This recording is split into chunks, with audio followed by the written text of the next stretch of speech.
हम वर्षा योग का पूरा लाभ प्राप्त कर रहे हैं। जो लाभ प्राप्त कर रहे हैं वे महान महान सौभाग्यशाली हैं। जो लाभ प्राप्त नहीं कर पा रहे हैं उनके अभाग्य की महिमा हमारे मुख से नहीं की जाती, क्योंकि स्वयं कुआं आया है, हमको उसके पास जा कर के और प्यास बुझाना है। आज हमारे बीच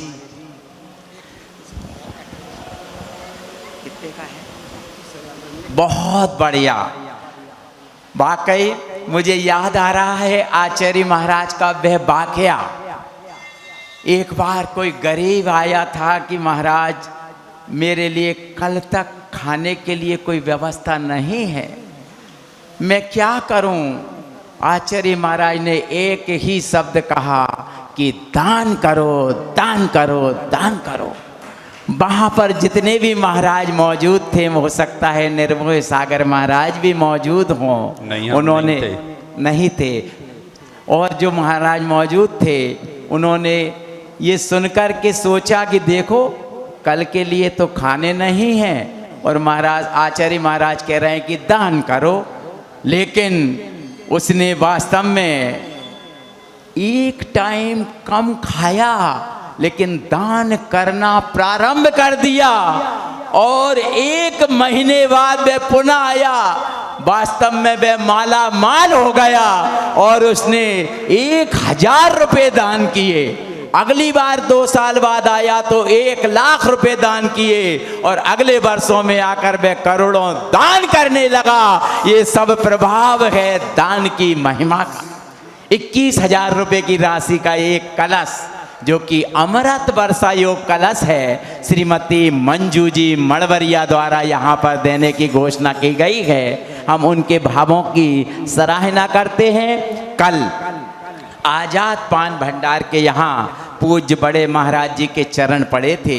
उनने भी राजेश जी, श्रीमती नीलम जी, विवेक जी, श्रीमती सुषमा जी, भूमि जेसिका आदि रिद्वी सहयोग गारमेंट्स परिवार ने 51,000 रुपये की राशि का वात्सल्य कलश स्थापित करने की भावना भाई है। जोरदार तालियां बजाइए।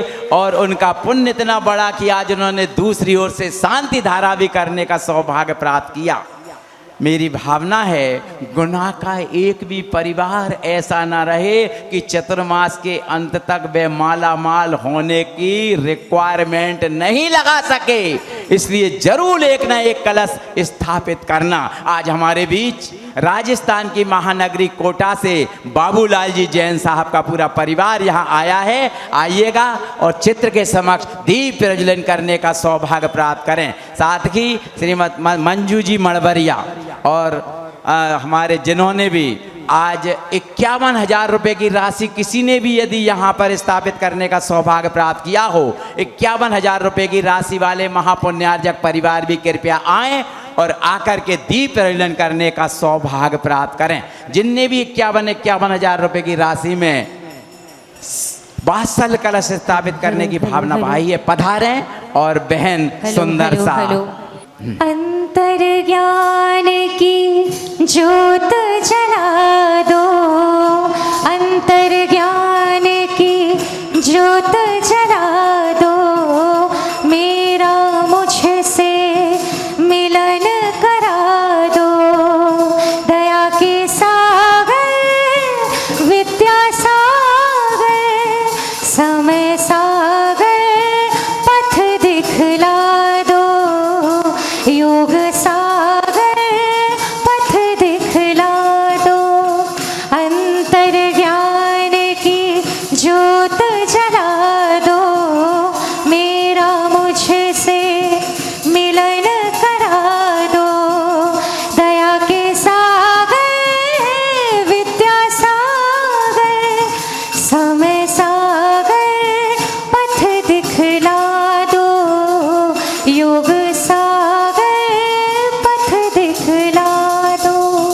कोटा वाला परिवार शास्त्र दान करने का भी सौभाग्य प्राप्त करें। शीघ्रता करें। गुरु की छाया में शरण जो पा गया, गुरु की छाया में शरण जो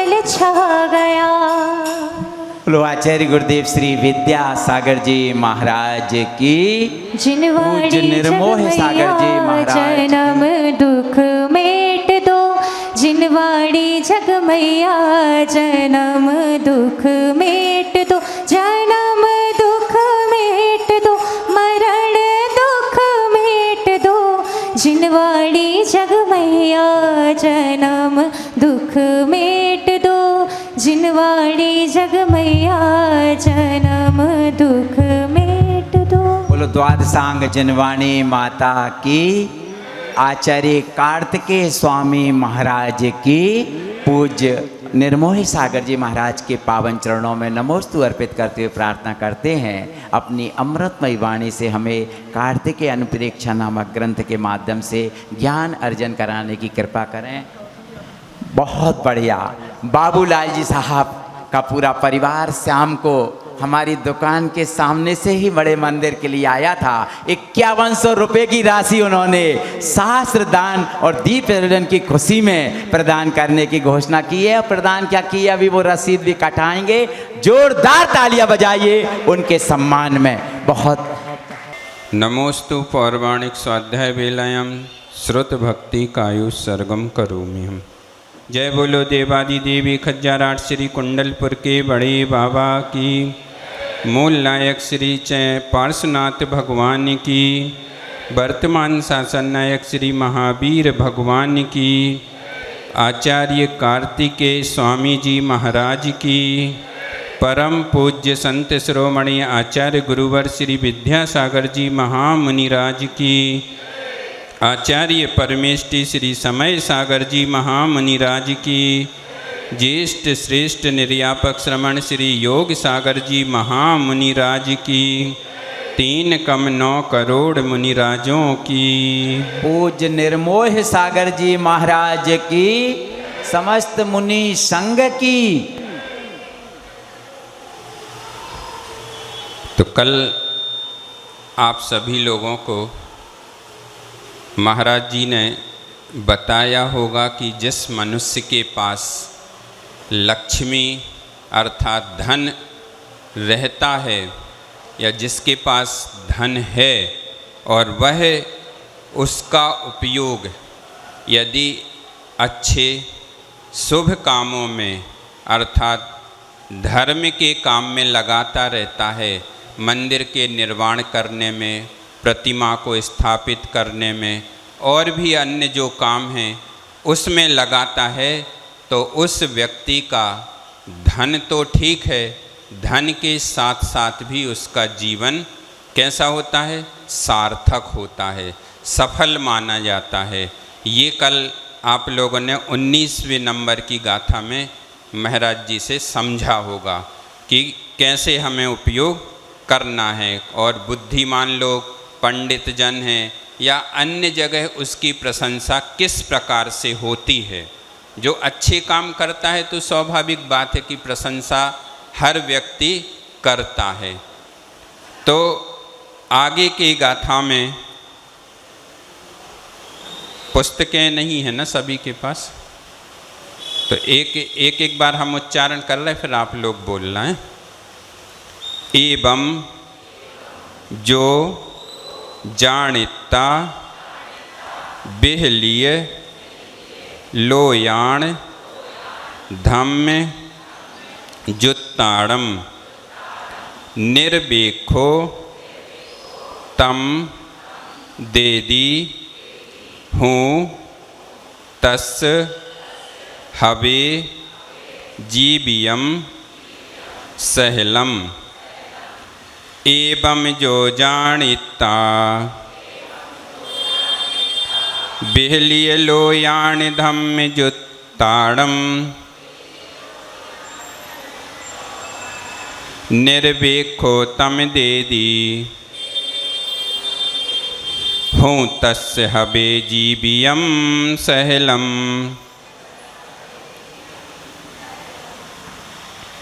अब यहाँ पर अभी अनित्य भावना का ही प्रकरण चल रहा है और अनित्य भावना का आचार्य कार्तिक स्वामी महाराज ने जो वर्णन किया वह 22 गाथाओं के माध्यम से आपको समझाने का प्रयास किया।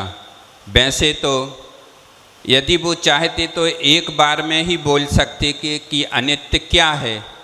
जो दिख रहा है, जिसने जन्म लिया है, तो वह जो जन्मा है वह मरण को प्राप्त अवश्य होगा। तो यह सब क्या है? नित्य नहीं है। सिर्फ नित्य क्या है? तो उन्होंने बताया कि नित्य वो है जो सिद्धत्व को जिसने प्राप्त कर लिया है, जिसके पास शाश्वत सुख जिसने प्राप्त कर लिया है वह नित्य है। बाकी तो सब क्या है? जो दिखने वाला है वह सब क्या है? अनित्य है। वह सब क्षण भर में नष्ट होने वाला है। अभी जैसे आप देख रहे इतनी तेज बारिश हो रही, अभी देखो ऐसा लग रहा है जैसे शाम के 7 साढ़े 7 बज गए हों, ऐसा लग रहा है। लेकिन अभी एक पल में क्या हो जाएगा? बादल हटे और अपने आप प्रकाश आ जाएगा। तो ये क्या हमेशा रहने वाले हैं? हमेशा नहीं रहने वाले हैं। तो अब इन 3 गाथाओं के माध्यम से इस अनित्य भावना का उपसंहार हो रहा है। तो यहाँ पर आचार्य महाराज क्या कह रहे हैं, इस बात को अपन समझते हैं।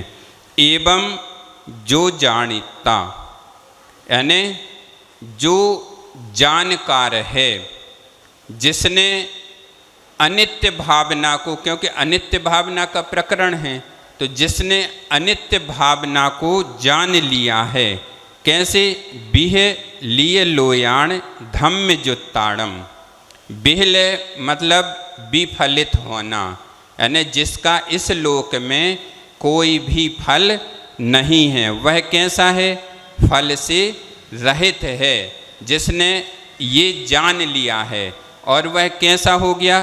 धम्म जुत्ताड़म, और वह धर्म में युक्त हो गया, मतलब उसने धर्म को स्वीकार कर लिया, अनित्य भावना को समझते हुए कि यह संसार, इस संसार में कुछ भी नहीं है, यह तो सब जो दिखने में है वह सब नश्वर है, मिटने वाला है। और क्या कह रहे? निर्वेख्यो तम देदी हूँ तस्य हबे जीवियम सहलम। और यहाँ पर आचार्य महाराज ये भी कहना चाह रहे हैं कि जो व्यक्ति किसी की यदि मदद कर देता है और उससे किसी भी प्रकार की कोई इच्छा नहीं रखता, नहीं तो अभी वर्तमान में अपन देखते हैं जैसे अपन ने किसी के ऊपर थोड़ा सा भी उपकार कर दिया तो अपन उससे क्या आशा रखते हैं? अपन सबसे ज़्यादा आशावान उसी से हो जाते हैं कि हमने इसकी इस समय मदद करी थी तो हमारी भी ये मदद करेगा, हमारे काम में भी वह व्यक्ति जरूर आएगा। लेकिन यहाँ पर आचार्य महाराज कह रहे हैं कि जिसने इस भावना को समझ लिया है वह व्यक्ति यदि आपके ऊपर उपकार कर भी देता है तो वह आपसे यह इच्छा नहीं रखता कि हमारे काम में ये व्यक्ति आएगा। कर दिया तो ठीक है, नहीं किया तो हमें कोई विकल्प भी नहीं है, ना किसी भी प्रकार का टेंशन है। और आज वर्तमान में हम इन सब चीज़ों को देखते रहते हैं। तो यहाँ पर आचार्य महाराज ने कहा हवे जीवियम सहलम, उसी व्यक्ति का जीवन जीना सफल है जो किसी भी प्रकार के उपकार की भावना अपने अंदर, उपकार की भावना से मतलब दूसरे से, जिसके ऊपर हमने उपकार किया है उससे हम कोई प्रति इच्छा नहीं रखते कि ये हमारी भी क्या रखे करेगा, हमारी भी मदद करेगा। तो आज इसी गाथा के द्वारा, इस गाथा में समझ लो कि अपन ये भी कह सकते हैं कि दान का वर्णन भी अपन इसमें कर सकते हैं कि जैसे अभी आपको पंडित जी बता रहे थे ना कि किसी गरीब ने, एक व्यक्ति, ये सत्य घटना है, जो अभी वो बता रहे थे उसको थोड़ा सा हम, और इसी गाथा के अंतर्गत आ जाएगा वो। तो उसमें क्या था, वह व्यक्ति आचार्य महाराज के पास, पहले वह बहुत धनवान था, लेकिन समय के अनुसार कुछ काल का ऐसा प्रभाव पड़ा कि उसके पास से सब नष्ट हो गया। जिसमें भी वह हाथ डालता था उसमें ही उसको नुकसान होता था। धीरे धीरे उसका क्या हो गया, सब खत्म हो गया, और वह इतना गरीब हो गया कि खाने के लिए भी उसको बहुत मजबूरी हो गई। अब उसने सोचा कि एक बार हम आचार्य महाराज के दर्शन कर आएं, और वह आचार्य महाराज के दर्शन करने गया। तो पहले तो उसने महाराज जी लोगों से जो आसपास थे तो उनसे बात करी कि हमें एक बार गुरु जी के दर्शन करा दो। तो कोई महाराज जी साथ में चले गए आचार्य महाराज से कहने कि महाराज जी ये ऐसी ऐसी बात है। तो आचार्य महाराज ने उन महाराज जियों को डांट करके भगा दिया। जिसकी परेशानी है वो खुद आए, तुम क्यों उनकी पैरवी करने आ गए। ऐसा होता ना, कई लोग करते ना कि सामने वाला कुछ नहीं बोलेगा, दूसरा व्यक्ति सब बोलता रहेगा। जिसको परेशानी है वो भी तो कुछ बोले आके, जब तो हमें पता चले कि उसकी परेशानी क्या है। तो कुछ नहीं, वो भी भाग आया साथ में। फिर उसने दूसरी बार फिर से प्रयास किया कुछ समय छोड़ करके। तो वह जब आचार्य महाराज के पास गया और आचार्य महाराज से उसने अपनी पूरी बात कह दी, आचार्य महाराज कुछ नहीं बोले, आचार्य महाराज से उसने पूरी बात कह दी, और वह गुरुजी ने पूरी बात सुन ली। और सुनने के बाद मात्र एक ही जवाब दिया। जवाब में क्या था कि आपको प्रतिदिन 1 रुपया दान करना है बस। अब जो वहाँ आसपास महाराज जी थे उनके दिमाग में ये बात आ गई कि इसके पास कुछ तो है नहीं, और आचार्य महाराज पता नहीं ये कैसी बात कर रहे कि 1 रुपया दान करना, खाने के लिए तो है नहीं और 1 रुपया दान कहाँ से करेगा।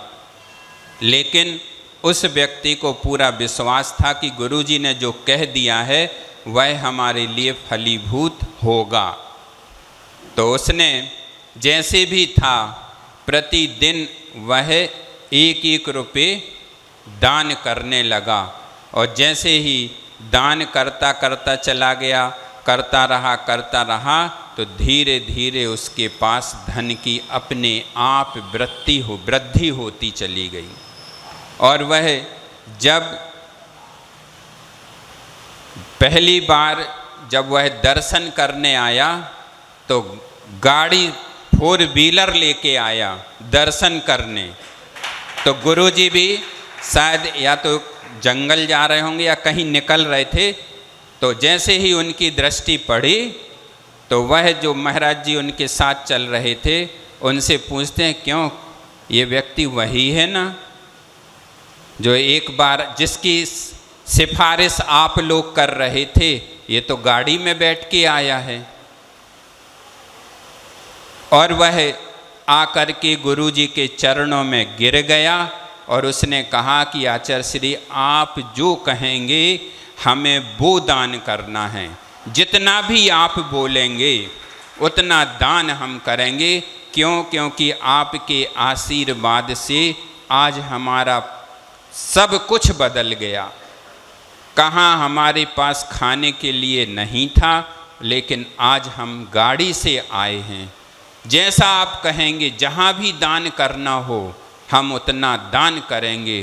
तो वास्तव में यदि इस गाथा को चरितार्थ करना है तो सफल उसी व्यक्ति का जीवन है जिसने क्या कर लिया, अपने धन का उपयोग कर लिया। वो चाहता तो सोच भी सकता था कि काय को जाना, अब हो तो गया सब काम, कोई ज़रूरी थोड़ी है कि हम गुरुजी के पास ही जाएं। और ना ये कहना जरूरी, गुरुजी तो बोल नहीं रहे कि आप पैसा दान करो या कुछ यहाँ वहाँ दो, ऐसा कुछ था ही नहीं। तो ऐसे व्यक्ति का जीवन कैसा है, वही व्यक्ति का जीवन सफल है। तस्य पुंसः जीवितम जीवितव्यम सफलम सार्थक भवेत जायेत। तो यहाँ पर यही कह रहे हैं कि उस व्यक्ति का जीवन सफल और सार्थक है। किसका? तस्य कस्य, किसका? तो उसका। यह पुमान ददाति प्रयच्छति ताम लक्ष्मी धन धान्यादि संपदाम। जिस पुरुष के पास क्या है? धन धान्य यानी लक्ष्मी यानी धन धान्य आदि संपत्ति जो है उसको वह दान में या किसी निर्धन व्यक्ति के उपकार करने में लगाता है, किसी को पढ़ाने में लगा देता है। कोई गरीब व्यक्ति है और उसकी क्या है? अच्छी योग्यता है, हर उसमें वह अपने आप में टॉप करता है, लेकिन उसकी धन की कमी होने के कारण वह अपनी योग्यता को प्रदर्शित नहीं कर पाता है, तो उस परोपकार में लगा देना। तो यहाँ पर यही कह रहे धन धान्य आदि संपदाम, यानी उस धन संपत्ति को परोपकार में लगा देना। कीदृक्सना निरपेक्षा तत्कृतोपकारा वांछा रहिता। और क्या कह रहे? उससे इस प्रकार निरपेक्ष हो जाना, यानी उससे परोपकार की कोई भावना। जैसे उपकार हमने कर दिया, जो अभी आपको बताया ना कि उपकार हमने कर दिया, लेकिन हमने किसी भी प्रकार की उससे कोई भी इच्छा नहीं रखी।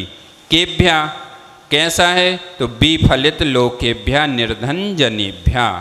और वह संसार में, यानी ऊपर क्या कहा था? जिसने इसको समझ लिया है कि यह कैसी है? विफलित है, किसी भी प्रकार का इस संसार में फल देने वाली नहीं है। और निर्धन जनेभ्या यानी निर्धन लोगों की जो सहायता करता। किम भूतेभ्या धर्मयुक्तेभ्या सम्यक्त व्रतादि व्रस युक्तेभ्या।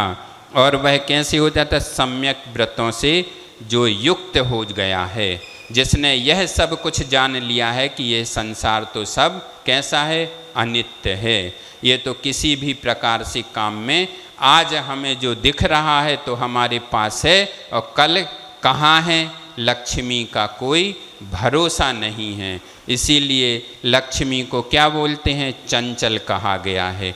आज है और कल नहीं है, वह किसी की भी हो करके नहीं रहती है।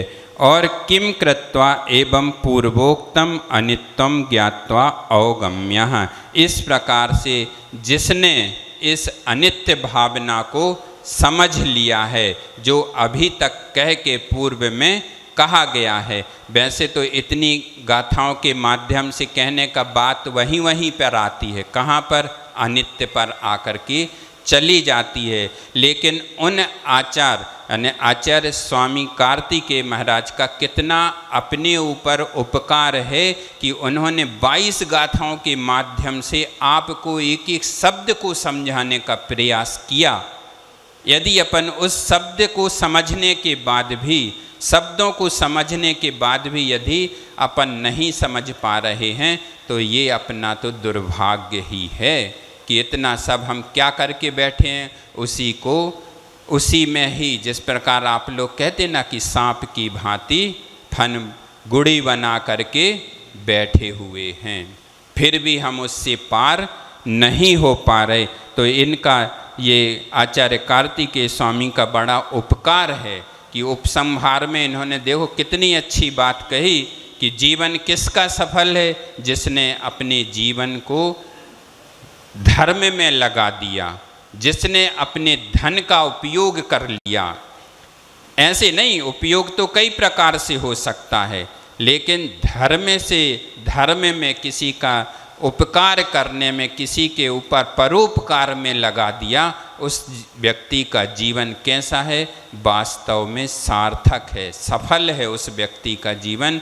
उसने भले ही अभी वो ये समझ लो कि व्रतों को नहीं स्वीकार कर पा रहा हो, महाव्रतों को नहीं ले पा रहा हो, तो कोई बात नहीं, लेकिन जीवन तो उसने अपना धन्य कर लिया। आप लोग भी जो परोपकारी होता है, जो उपकार करता रहता है, जो धनाढ्य है और धन का अपना उपयोग सही दान आदि और निर्धन व्यक्तियों की सेवा करता है, उसमें लगाता रहता है, तो उसको जाने के बाद भी आप उसको क्या करते रहते हो? हमेशा याद करते रहते हो। अपने स्मृति पटल पर उस व्यक्ति का नाम हमेशा बना रहता है। बना रहता कि नहीं बना रहता? जो दानवीर होते हैं आप उसको हमेशा याद करते हो कि नहीं करते? बताओ। हमेशा कोई भी कार्यक्रम हो, कुछ भी हो, उस व्यक्ति को एक बार जरूर स्मरण कर लिया जाता है। या उनके परिवार वालों का भी कितना सौभाग्य रहता है कि उनके माध्यम से उनके परिवार वालों को भी याद कर लिया जाता है। तो ऐसे ही इस वाली गाथा में यही कहा गया है और हमें भी क्या करना है? ऐसा ही करना है। जिसको जो भी कष्ट हो, किसी को कोई भी तकलीफ हो, तो हम उसका असहयोग ना करके सहयोग करें। सहयोग की भावना अपने अंदर रखें तो समझ लेना कि हमारे अंदर धर्म के कुछ छोटे छोटे अंकुर फूटने लग गए हैं। ऐसे ही 19 गाथाओं या 20 गाथाओं में आपको इस बात को समझा दिया। अब आगे की गाथा का उच्चारण करते हैं। जल बुब्बुए सारिच्छम धन जो बण जीवियम पी पेक्षंता मन्नन्ति तो भी नित्यम अयि बलियो मोह माहप्पो। इधर सुनाई नहीं दे रहा किसी को, आवाज ही नहीं आ रही इधर। तो एक शब्द बोल रहे हम, तो वो उच्चारण करवा रहे। जल बुब्बुए सारिच्छम धन जो बण जीवियम पिपेक्षंता मन्नन्ति तो विनित्यम अयि बलियो मोह महाहप्पो। इस गाथा में क्या कह रहे हैं कि जल बुब्बुए सारिच्छम धन जो बण जीवियम पिपेक्षंता, यानी धन यौवन और जीवन कैसा है? जल के बुलबुले के समान है। जैसे पानी में बुलबुला उठता है और क्या होता है? देखते ही देखते एक क्षण में समाप्त भी हो जाता है। तो यहाँ क्या कह रहे हैं आचार्य महाराज कि हम सब लोग क्या कर रहे हैं? उसी सुख को, यानी उस बुलबुले के समान उस जीवन को कैसा मान रहे हैं? उसको ही अपना नित्य मान रहे हैं। बताओ, आजकल यदि अपन नित्य मान रहे होते तो जो आज वर्तमान में पीढ़ी है, उनके दादा, परदादा और दादा भी सभी वर्तमान में विद्यमान होने चाहिए, लेकिन नहीं हैं। इन सब चीज़ों को हम क्या कर रहे हैं? बहुत अच्छे से समझ रहे हैं, लेकिन फिर भी कैसे बने हुए हैं? अज्ञानता को धारण किए हुए हैं। सब कुछ जानने के बाद यहाँ पर जो भी व्यक्ति बैठा है, सबको ये मालूम है कि हमारे हाथ में कुछ भी नहीं रहने वाला है। सब आप लोग कहते ना, मुट्ठी बांधकर आए थे और हाथ पसार कर चले जाओगे। क्या लेके जाते हो बताओ? जब घर में कितना भी भाग्यवान व्यक्ति क्यों ना हो, घर में जिसके बगैर कोई भी काम नहीं चल रहा हो, और यदि उसकी सांस शरीर से निकल जाए, फिर आप 1 सेकंड में ही आप क्या कहने लगते हो? भैया जल्दी करो, जल्दी करो। 1 सेकंड के उसी व्यक्ति को वही है सब कुछ, लेकिन बस श्वास नहीं है। तो अपन को भी कैसा लगने लगता है? भारी लगने लगता। जितनी देर आप उसको रखोगे तो आपको क्या लगता है, उतनी देर ही दुख रोना धोना होता रहेगा। व्यक्ति यदि रात को चला जाता है तो व्यक्ति सोचने लगता है कि रात कैसे निकलेगी। अब थोड़ा सा भी उसको समय मिल जाता है, भैया जल्दी करो, बहुत जल्दी जल्दी कर लो, जल्दी ले चलना, कोई आ जाए तो ठीक है, नहीं आ जाए तो भी ठीक है। तो कैसी होती है, इतना सब होने के बाद भी हम क्या मान के बैठे हैं, उसको नित्य मान के बैठे हैं कि ये सब कुछ कैसा है, सब हमारा है। मन्नंति तो भी नित्यम ऐ बलियो मोह महा अप्पो। और यह सब किसके कारण होता है, यह मोह कैसा है, इतना बलवान है, इतना बलवान है कि अपने आगे किसी को आने नहीं देता, किसी को भी नहीं आने देता। सबसे ज़्यादा मोह के कारण हम इस संसार में जो भटकना हो रहा है वह कैसा हो रहा है, तो वह मोह के कारण हम भटक रहे हैं। मोह आपको किससे है, बड़े महाराज जी ने अभी आपको एक दिन प्रवचन में बोला था कि आप लोगों को क्या अच्छा लगता है, आप लोगों को घर अच्छा लगता है कि नहीं। आप थोड़ी देर महाराज जी के पास बैठ लो, थोड़ी सी देर बाद आपको ऐसा लगे घर जाना हमें, तो ऐसा होता ना। कहीं भी आप जाएंगे तो फिर आपको कैसा लगेगा, घर जाना हमें तो घर में बड़े महाराज जी ने क्या बताया था, घर क्यों अच्छा लगता है, क्योंकि वहाँ पर ममता बैठी है। कोई का ममता नाम हो तो बुरा नहीं मानना, उसका नाम लेके नहीं कह रहे, ममता मतलब मोह रूपी, क्योंकि घर से आपको ममत्व है, इसीलिए वहाँ पर ममता है, इसीलिए आपको घर अच्छा लग रहा है। और जहाँ पर समता है, तो जिनके पास समता है तो वो कहाँ बैठे हैं, घर को छोड़ करके बैठे हैं। ना उनका कोई घर है, न ठिकाना है। आज यहाँ पर हैं, कल कहाँ होंगे कोई भरोसा नहीं है। तो ऐसे ही इसीलिए क्या होता है, आपको वह सब चीज़ें कैसी लग रही हैं, बहुत अच्छी लग रही हैं, मोह के बस में। क्योंकि आप पूर्ण रूप से कैसे हैं, मोह के बसीभूत हैं। आपको वही सब कुछ कैसा लग रहा है, अच्छा लगने लगता है। कई लोग आकर के बोलते रहते कि महाराज जी आप लोग चौके में जाते हैं, आहार कैसे कर लेते हैं, जो मिलता चुपचाप खा लेते, नमक डला कि नहीं डला ये भी नहीं पता, और सब्जी में मसाला था कि नहीं था ये भी नहीं मालूम, लेकिन आपने तो बड़े अच्छे से खा लिया। और जब हम लोग भोजन करके आ जाते हैं तो फिर आप लोग क्या कहते हैं, महाराज जी वो लौकी की सब्ज़ी तो खपती ही नहीं है। तो आप लोग चौके में क्या करते, महाराज जी लौकी की सब्ज़ी ज़रूर ले लो, कैसे कोई खावे वाला नहीं है कि नहीं बताओ, हैं? महाराज जी आए हैं, महाराज जी खाएंगे, और कोई खाने वाला है भी नहीं। होता कि नहीं होता, सही बता दो। अच्छा आप लोग चौके हैं, ऐसा नहीं, सबके यहाँ ऐसा नहीं होता, चौके वाले खुद बोल जाते, ऐसा नहीं है। लेकिन क्या है कि उन्होंने सब चीज़ों के राग द्वेष और मोह से क्या है, सब चीज़ों की आशाएं उन्होंने अपने अंदर से छोड़ दी हैं। जो मिलेगा वही हमें स्वीकार करना है ना। तो ऐसे ही यहाँ पर कह रहे हैं, तो भी तथापि मनुते न जानती, यानी सब जानते हैं कैसा, कि धन कैसा है, क्या जानते हैं, तो धन यौवन जीवितम अपि नित्यम शाश्वतम।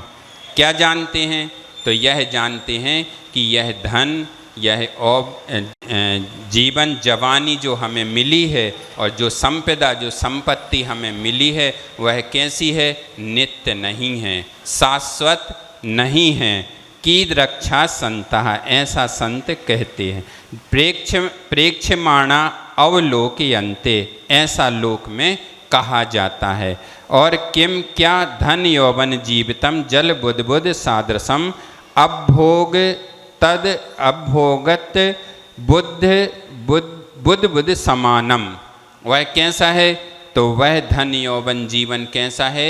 जल के बुलबुले के समान है। एतत् सर्वम अति बलिष्ठम अति पराक्रम युक्तम मोह महात्म्य मोहनीय कर्मणः सामर्थ्यम। और यहाँ पर कह रहे हैं आखिरी में, इन सब की जड़ क्या है? इन सब की जड़ है मोह है। मोह कर्म इतना बलवान होता है कि वह सब चीज़ों के आगे हमें क्या करता है? आँखें खुली होने के बाद भी हम कैसे हो जाते हैं? मोह में अंधे हो जाते हैं, अंधे बन जाते हैं। और वह मोहिनी कर्म, देखो 8 कर्मों में सबसे ज़्यादा परिवार किसका है? तो मोहनीय कर्म का 28 का परिवार है। इतने बड़े परिवार को लेकर के चलता है, तब जाकर के वह हमें इस संसार में कैसा करता रहता है? नचाता रहता है, घुमाता रहता है। तो हमें इस अनित्य भावना के माध्यम से यह ध्यान रखना है कि मोहनीय कर्म को जो बांध रखा है, धीरे धीरे अपने मोह को, मतलब घर से अपनी ममता को अलग करना है। और अलग करने के साथ कहाँ आना है? समता की ओर अपने कदम बढ़ाना है। अब अंतिम गाथा है इसकी। चै ऊण महामोहम विषये मुनि ऊण भंगुरे सब्बे निविषयम कुणः मणम जीर्ण सुहम उत्तम लहः।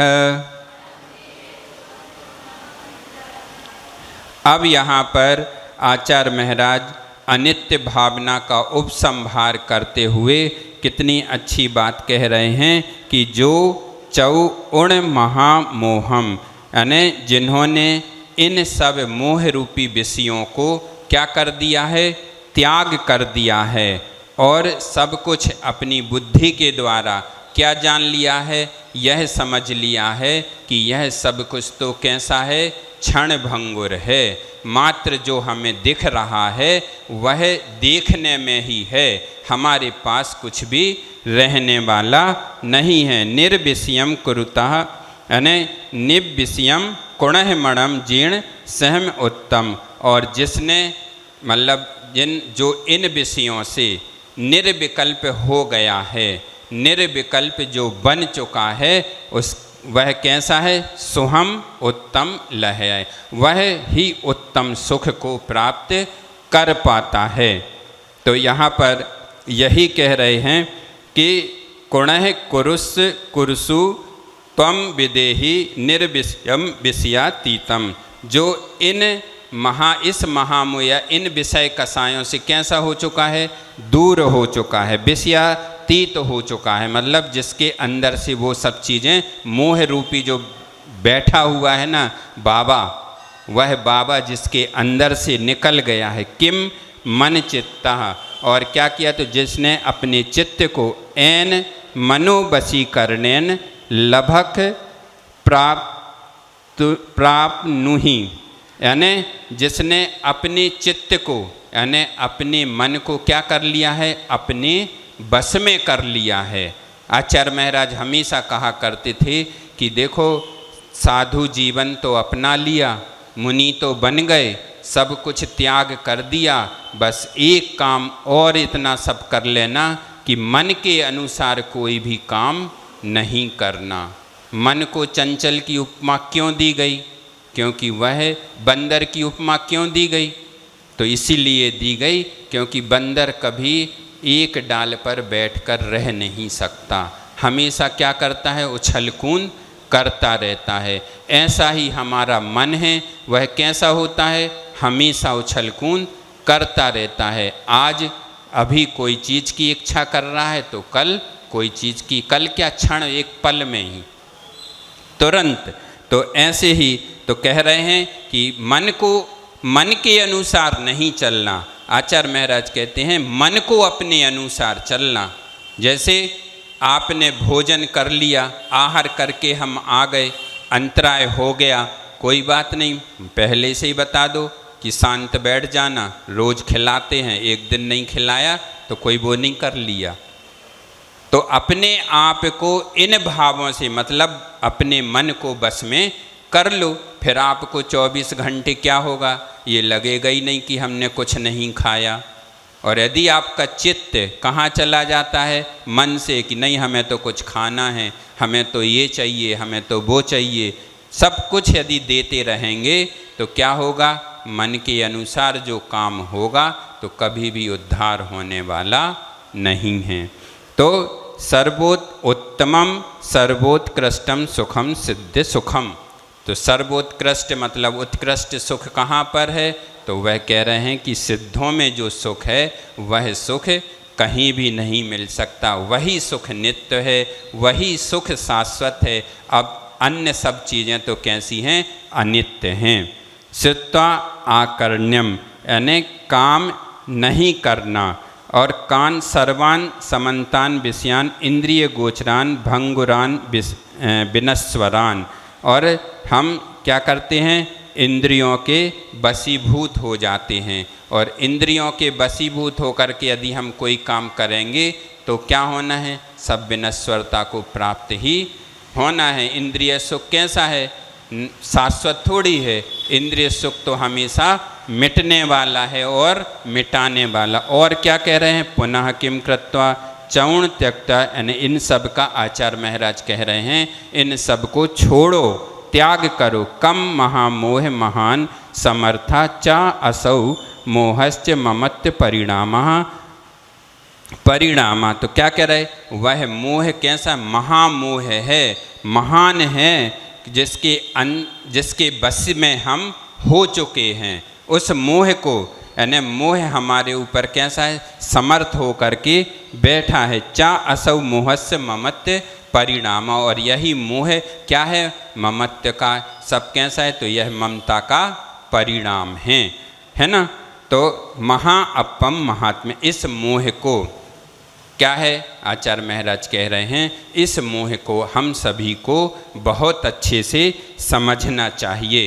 तो यह उपसंहार, अनित्य भावना का उपसंहार करते हुए और एक छोटे से माध्यम से समझा देते हैं कि पुण्य के उदय से हमें जो संपदा मिली है ना, आज हमें कैसी मिली, कोई पूर्व भाव में हमने धर्म के काम किए होंगे, अच्छे अच्छे काम किए होंगे, तब जा कर के हमें ऐसे जिनेंद्र भगवान के, ऐसे गुरुओं के दर्शन और ऐसे जैन कुल में जन्म लेने का सौभाग्य मिला है। तो ये क्या है, तो आचार्य महाराज कह रहे, ये जो सब मिला है ये कैसा है, इस जीवन में हमारे लिए मीठा जहर है, मीठा जहर है, स्लो पॉइजन। धीरे धीरे वह क्या करता है, हमारे जीवन को नष्ट करता चला जाता है, और हमें क्या होता है, एहसास भी नहीं होता, मिटता चला जाता है। पल पल में यह जीवन कैसा हो रहा है, मिट रहा है। तो जिसको उस जहर का, लेकिन वह मधुर लग रहा है, आज हमें मीठा जहर खाने में बहुत अच्छा लग रहा, समझ नहीं पा रहे। जैसे आप लोग फास्ट फूड वगैरह खाते हैं, आपको कितना अच्छा लग रहा, बहुत अच्छा लग रहा, महाराज जी उसके बगैर तो आनंद ही नहीं आता, हम तो छोड़ ही नहीं सकते। क्यों, क्योंकि कहीं बाहर जाएंगे तो उसके अलावा कुछ मिलता नहीं है। तो हम उनसे ये पूछ रहे, फल फूल तो कहीं ऐसी चीज़ नहीं है कि जो कोई भी दुनिया के कोने में ना मिले, वही चीज़ क्यों, लेकिन उसमें हमें मज़ा इसलिए आ रहा है क्योंकि हम समझ तो पा नहीं रहे, लेकिन मीठा लग रहा है, खाने में अच्छा लग रहा है। तो जहर का वो पान तो हम करते ही चले जा रहे, भले ही उसका परिणाम कैसा है, बड़ा कटुक है, कठोर है। हमें ऐसे ही आचार्य महाराज यहाँ पर कह रहे हैं कि ये सांसारिक भोग जो हमें मिले हैं वह कैसे हैं, मीठे जहर के समान हैं। तो आचार्य महाराज कह रहे हैं कि इनका उपयोग करो और अनित्य भावना को अपने जीवन में धारण करो, स्वीकार करो, ताकि हम भी अपना कल्याण कैसा कर सकें। और कैसा लगता है, तो यहाँ पर कह रहे हैं, बहुत अच्छा उदाहरण दिया कि यह जिस प्रकार से पीपल का पत्ता है ना, हाथी के कान हैं और हवा से युक्त दीपक की लौ। देखो कितनी सरल भाषा में आचार्यों ने समझाने का प्रयास किया आपको कि पीपल का पत्ता, हाथी के कान, ये तो सब लोग समझते हैं, और दीपक की लौ कभी अपने जीवन में स्थिर रहने वाली नहीं है। हवा चले या ना चले, पीपल का पत्ता हमेशा ढुलता ही रहता है, हिलता ही रहता है। ऐसे ही हाथी के कान भी कैसे होते हैं, हमेशा चलते ही रहते, कभी स्थिरता को प्राप्त नहीं होते। दीपक की लौ हवा लगी और कभी स्थिरता को प्राप्त होने वाली नहीं हैं। तो यह सब चीज़ें कैसी हैं, ये सब भौतिक वस्तुएं भी हमारे जीवन में क्या है, स्थिरता हमें प्रदान करने वाली नहीं हैं, ये सब मिटने वाली हैं। कैसी हैं, तो जैसे अभी आपको बताया था कि उस मेघ पटल के समान है कि बादल आया और हमारे जीवन से आकर के चला गया। उस कमल पत्र पर पड़ी हुई उस बूंद के समान है कि जो देखने में तो कैसी लग रही है, मोती जैसी दिख रही है, लेकिन कुछ पल के बाद क्या हो जाती है, वह भी समाप्त हो जाती है। तो ऐसा ही इसी अनित्य भावना का फल भी यही है। और आचार्य महाराज यही कहना चाह रहे हैं कि जिसने निज को निज से समझ लिया और पर को पर से समझ लिया, और अपनी वही व्यक्ति अपने जीवन में इस भावना को भा पाता है कि सब कुछ नित्य नहीं है, अनित्य बनना है। यदि मान लो हमें अनित्य बनना है तो हमें भी अपनी आत्मा का कल्याण करना पड़ेगा और उस धर्म को स्वीकार करना पड़ेगा जिसकी भक्ति के माध्यम से हम अपनी आत्मा का कल्याण कर पाएंगे। इसमें 4 लाइनें और आपको सुना देते हैं।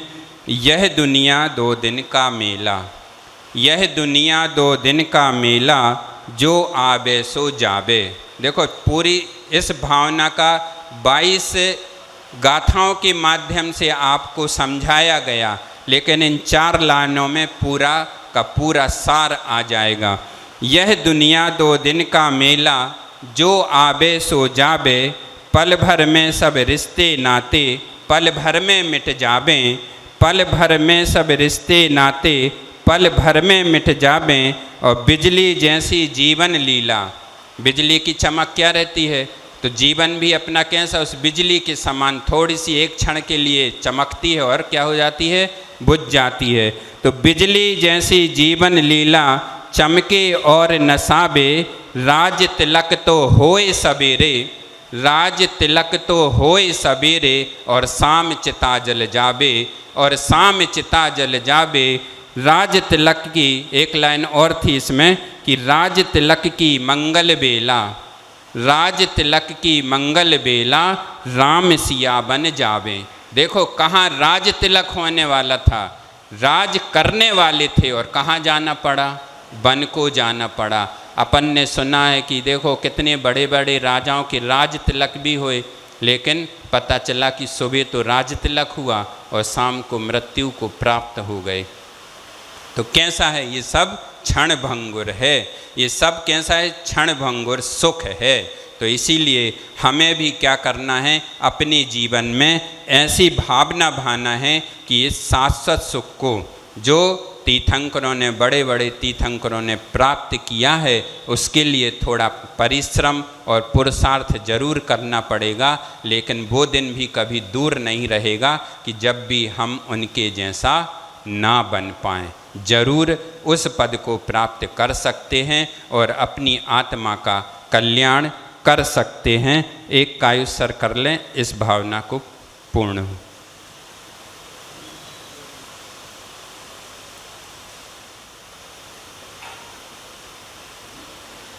दूसरी भावना का थोड़ा सा शुरुआत कर देते, फिर कल महाराज जी करेंगे शुरू। अब आपके जीवन में कौन सी भावना आने वाली है, आसरण भावना, दूसरे नंबर की, है ना। तो जो आसरण भावना है वह हमें क्या बता रही है, तो आप लोग प्रतिदिन 6 ढाला में पाठ करते हैं। क्या पढ़ते हैं, सुर असुर खगादीप जीते, मृग ज्यों हरि काल दलिते, मणि तंत्र मंत्र बहु होई, मरते ना बचावे कोई। तो क्या कह रहे हैं, छह ढाला से ही क्या कह रहे हैं कि देव यानी बड़े बड़े सुर असुर और खगादीप, मतलब देव राक्षस और चक्रवर्ती कैसे हैं, सब नाश को ही प्राप्त होने वाले हैं। देखो इतने बड़े बड़े चक्रवर्ती भी जो रहे, बताओ आज तक कौन सा चक्रवर्ती अभी जीवित है, नहीं है। उनको भी ये मालूम था कि हम सब यहाँ से सब मिटने वाला, नाश होने वाला है, सब मृत्यु को ही प्राप्त होने वाले हैं। किस प्रकार से, तो इन्होंने उदाहरण में दे दिया छह ढाला में। देखो दौलत राम जी ने भी कितना अच्छा समझाया, उस समय लिखी होगी, लेकिन एक एक बातों को ध्यान में रखते हुए कि मृग ज्यों हरि काल दलिते, जिस प्रकार हरि मतलब सिंह, जिस प्रकार सिंह हिरण के द्वारा, मतलब सिंह के द्वारा क्या है, हिरण को खा लिया जाता है, मार दिया जाता है, और मतलब उससे और क्या कह रहे, मणि तंत्र मंत्र बहु होई। चाहे जब मौत आ जाती है तो तुम कितने भी प्रकार की, चाहे मणि हो चाहे मंत्र तंत्र कितने भी करवा लो, कोई भी साथ नहीं देता है, यानी कोई भी हमें शरण नहीं दे सकता है। बड़े बड़े देव भी क्यों ना आ जाएं, जब मृत्यु का समय आ जाता है तो वो भी हमारा साथ छोड़ देते हैं, वो भी हमें साथ नहीं देते हैं। और तो इसीलिए यहाँ पर आचार्य महाराज कह रहे हैं कि इन सब चीज़ों को क्षण भंगुर मान करके क्या कर लो, इस जीवन का कोई भी भरोसा नहीं है, और शरण देने वाला यदि कोई है तो वह मात्र क्या है, एक धर्म है जो हमें शरण दे सकता है, जो हमारे साथ भी जीवन, मतलब LIC की पॉलिसी जैसा है धर्म। कैसा है कि जीवन के साथ भी और जीवन के बाद भी। आज हम जो करके जाएंगे, आप लोग करवाते ना, अपने जीवन को सुरक्षित करवा लेते, पॉलिसी करा ली, तो किस भाव से करा लेते हैं कि भैया हम नहीं रहे तो ठीक है, हमारे आने वाली संतान उनको तो सुविधा हो ही जाएगी। ऐसे ही यहाँ पर आचार्य महाराज कह रहे हैं कि वह भी एक LIC पॉलिसी की तरह, धर्म कैसा है, LIC की पॉलिसी की तरह है कि जो आज हमने जो कुछ भी ग्रहण कर लिया, आचार्य महाराज हमेशा कहते थे क्लास में ज़रूर बैठो। क्यों? अब कई लोग ये सोचते ना, अरे क्लास में तो कुछ समझ में तो आता नहीं है, तो हम क्या करेंगे जाके। तो आचार्य महाराज बहुत अच्छी बात कहते थे, हम लोगों से भी तो कहते थे कि क्लास में भले ही आपको कुछ समझ में ना आ रहा हो तो नहीं आने दो, चिंता नहीं करो, लेकिन जो बोला जा रहा है वह शब्द तो आपके कान में ज़रूर पड़ रहे हैं। और वो शब्द कैसे होंगे, आज हमें उपयोग में नहीं आ रहे तो कोई बात नहीं, लेकिन जो अभी बात कही कि LIC की पॉलिसी जैसा कि अभी भी और बाद में भी, ये किसी न किसी भाव में आपको एक बार ज़रूर याद दिला देंगे कि ऐसा हमने कहीं सुना था। तो देखो इनकी सोच कितनी अच्छी कि आपको क्या कर रहे हैं, गिरा नहीं रहे, नर्वस नहीं कर रहे, आपको प्रोत्साहन दे रहे कि नहीं आप सुनो, मात्र सुनने मात्र से भी आपका काम हो सकता है। तो ऐसे ही यहाँ पर यह आचरण भावना का भाव है कि कोई भी नित्य शाश्वत तो कुछ भी नहीं है जो दिख रहा है, सब मिटने वाला है, और शरण भी देने वाला हमारे पास कोई नहीं है। कितना ही कुछ भी कर लो, कोई अपने पास नहीं रख सकता। वर्तमान पोजीशन क्या रहती है कि कोई भी आ जाए, शरण मांगे आपसे, तो आप क्या करते हैं, मना कर देते कि भैया आप नहीं तो ठिकाना नहीं, हम तुम्हें कहाँ से रख लेंगे। होता कि नहीं होता ऐसा है? वर्तमान में ऐसा ही हो रहा है। तो शरण मात्र एक धर्म ऐसी वस्तु है, धर्म ऐसी चीज़ है कि जहाँ पर हमें किसी की भी आवश्यकता नहीं है। उनके पास तो जो भी आ जाए, कोई भेदभाव भी नहीं है, कुछ भी नहीं है। और जो भी उस शरण में, जो भी गुरुओं की शरण में चला जाता है, ऐसे ही गुरु होते हैं कि जो भी उसकी शरण में आ जाता है तो उनको भी वह शरण देते हैं। उनके अंदर क्या भाव रहता है? शत्रु भी हमारे लिए मित्र के समान हैं। शत्रु भी यदि शरण मांगने आ गया तो वो उसको कभी मना नहीं करते, वह भी उसको शरण दे दिया करते हैं और उसको धर्म ध्यान में लगा देते हैं। वही सच्चे गुरु होते हैं। तो हमें भी अपने जीवन में गाथा कल महाराज जी पढ़ाएंगे और वही उच्चारण करवाएंगे। और तो ऐसे ही हमें भी अपने जीवन में क्या करना है? किसी की भी शरण यदि लेना है तो वह धर्म की शरण लेना है, सच्चे गुरुओं की शरण हमें अपने जीवन में स्वीकार करना है। और वह भी कोई मतलब से नहीं, इस भाव से स्वीकार करना है कि हे भगवान, जैसे ये गुरु और जैसे सिद्ध भगवान हो गए हैं, ऐसे हम भी एक दिन उनके जैसा बन जाएं। हमें भी कभी किसी की बाद में शरण ना लेना पड़े। एक बार शरण जो हमने ले ली, उसी से ही हमारा आत्म कल्याण हो जाए। इन्हीं भावनाओं के साथ बोलिए आचार्य गुरुवर श्री विद्यासागर जी महामुनि राज की। पूज्य निर्मोही सागर जी महाराज की। महान भाव, निश्चित मानिए पूर्व भवों में हमने कोई अलौकिक पुण्य किया होगा, उसी के प्रतिफल में हमें ऐसा संग प्राप्त हुआ है जो प्रतिदिन हमको आत्मबोध करा रहा है। बार बार आपसे कलशों की इसलिए कह रहे हैं कि जितने कलश हमने मंगवाए थे वे कम पड़ रहे हैं। हम चाहते हैं कि आपका नाम यदि आ जाता है तो एक साथ हम कलश मंगवा करके आपके परिवार द्वारा स्थापित करने का उपक्रम करें। इसी पवित्र भावना को लेकर के पूज्य महाराज श्री ने जिनवाणी करके जाना सभी लोग, ऐसे नहीं भगना। जिनवाणी के कोई ना जाए, क्योंकि जिनवाणी तो कर लो पहले आप, जिनवाणी करवा दो, अर्घ चढ़ा। जिनवाणी जल चंदन अक्षत पुष्प चरुचत दीप धूप अति फल लावे, पूजा को ठानत जो तुम जानत, सो नर ध्यानत सुख पावे।